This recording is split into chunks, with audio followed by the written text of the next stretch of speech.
देखिए, जिस तरीके से नीतीश कुमार को बेइज्जत किया जा रहा है, मुझे लगता है अभूतपूर्व है। मगर भारतीय जनता पार्टी का ये पुराना ट्रैक रिकॉर्ड रहा है। आप भारत में नॉर्थ से शुरू करिए। इन्होंने सबसे पहले पीडीपी की महबूबा मुफ्ती को धोखा दिया, उनको बर्बाद कर दिया। फिर आप पंजाब में आइए तो पंजाब में इन्होंने बादलों के साथ यही किया। हरियाणा में आइए तो हरियाणा में चौटाला आईएनएलडी के साथ इन्होंने यही किया। थोड़ा आप नीचे आइए तो केसीआर के साथ इन्होंने तेलंगाना में यही किया। बिहार के अंदर नीतीश कुमार के साथ इन्होंने यही किया। महाराष्ट्र के अंदर शिवसेना के साथ इन्होंने यही किया। इधर थोड़ा चले जाइए, उड़ीसा के अंदर बीजू जनता दल के साथ इन्होंने यही किया।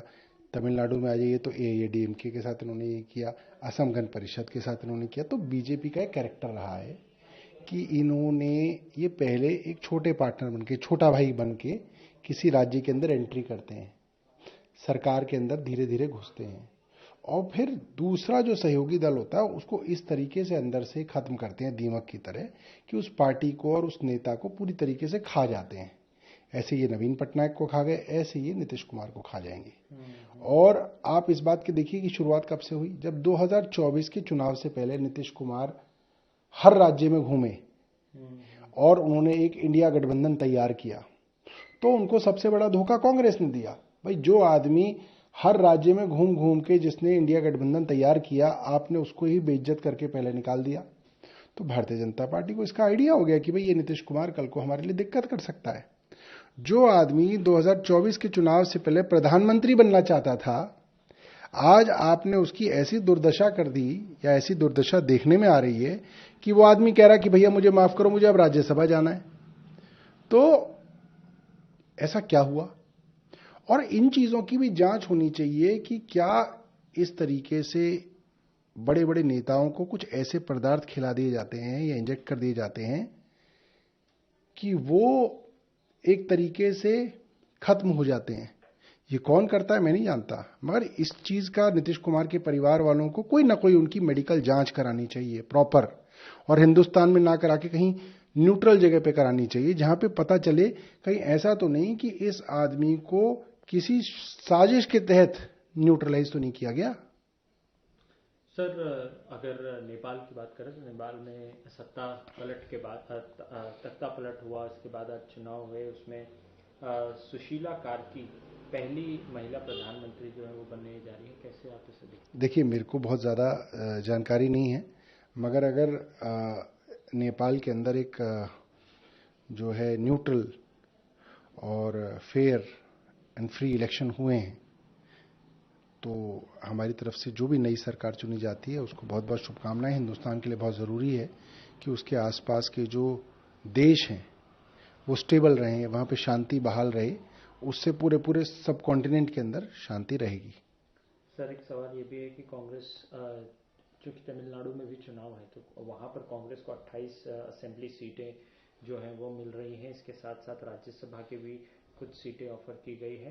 कहीं ना कहीं डीएमके के साथ जो गठबंधन है उनका अब 28 सीटों पर कांग्रेस को संतोष करना पड़ रहा है। देखिए, मैं ये मानता हूं कि कांग्रेस के साथ जो भी राज्य के अंदर गठबंधन होता है, उस रीजनल पार्टी को गठबंधन की जो ये सीटों का अरेंजमेंट है जल्द से जल्द तय करना चाहिए, क्योंकि कांग्रेस की कैरेक्टरिस्टिक है वो सीटों के अरेंजमेंट में आखिरी तक अपने पार्टनर को छकाते हैं।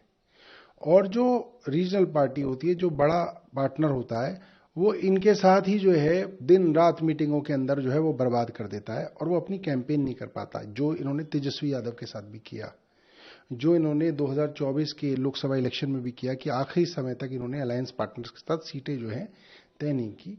तो मैं सिर्फ ये कहूंगा कि जो भी सीटों का इनका तय हो जल्द कर लें, ताकि इनको तो कुछ खोना नहीं है। डीएमके की बेचारे की जो है, कम से कम उनकी जो है कैंपेन समय पर हो पाए, ये बहुत जरूरी है।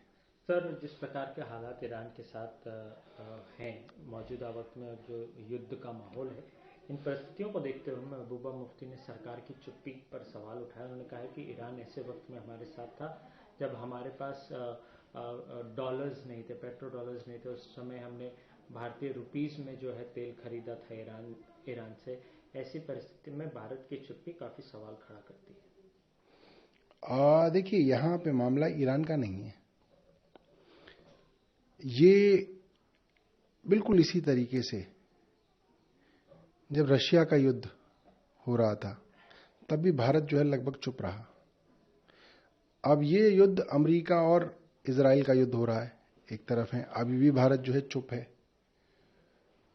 तो भारत दुनिया का सबसे बड़ा देश है पॉपुलेशन के हिसाब से, और दुनिया की सबसे बड़ी डेमोक्रेसी है।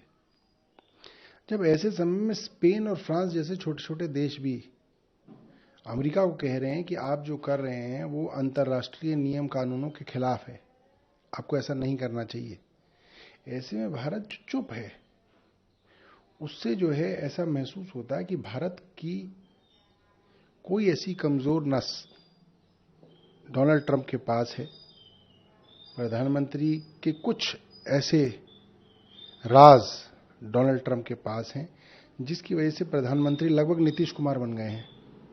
जो हालत नीतीश कुमार की बिहार में थी, आज वो हालत नरेंद्र मोदी जी की विश्व में हो गई है कि रिटायरमेंट जो है वो साफ देखी जा रही है। रिटायर हो ना हो पता नहीं, मगर है इनकी आसपास ही। एप्स्टीन फाइल का आप इशारा कर रहे हैं? नहीं, मैं बिल्कुल एप्स्टीन फाइल्स के विषय में ही कह रहा हूं कि एप्स्टीन फाइल्स के अंदर जिस तरीके से इनके मंत्री के नाम आए और बार बार एप्स्टीन से मुलाकातें आई, जिस तरीके से साफ हुआ कि एप्स्टीन के कहने पे प्रधानमंत्री इजराइल गए और आज इजराइल की गोद में प्रधानमंत्री बैठ गए हैं, तो कहा जा सकता है कि एक चाइल्ड सेक्स ट्रैफिकर के कहने पे आज प्रधानमंत्री जो है इजराइल के साथ हैं। और जिस तरीके से बड़े बड़े उद्योगपति मित्र जो प्रधानमंत्री के मित्र बताए जाते हैं, उनकी ऊपर जो है कानून शिकंजा अमेरिका की सरकार द्वारा कसा गया, तो ऐसा दिखता है कि इस वजह से नरेंद्र मोदी जो हैं पूरे विश्व के अंदर एक कमजोर प्रधानमंत्री की तरह सामने आ रहे हैं। सर, जिस प्रकार के हालत हैं, वैश्विक बाजार के भी हालत जो है वो खस्ता हुई है, इन सब के बीच भारत का रुपया जो है वो 92 रुपए तक जो है प्रति डॉलर घिसक चुका है। करीब $2.12 बिलियन का जो है वो नुकसान हुआ है भारत के स्टॉक मार्केट को। फॉरेन इन्वेस्टर्स अब भाग रहे हैं। देखिए, एक वक्त था जब नरेंद्र मोदी जी गुजरात के मुख्यमंत्री थे, तब वो बताते थे कि वो इतने बड़े इकोनॉमिस्ट हैं कि उनके आते ही रुपया ठीक हो जाएगा, मगर उनके आने के बाद जो है रुपया जिस तरह से गिर रहा है, कहना मुश्किल है कि प्रधानमंत्री की साख विश्व में ज्यादा गिर रही है या रुपए की वैल्यू ज्यादा गिर रही है। मुझे लग रहा है दोनों के बीच में कंपटीशन है।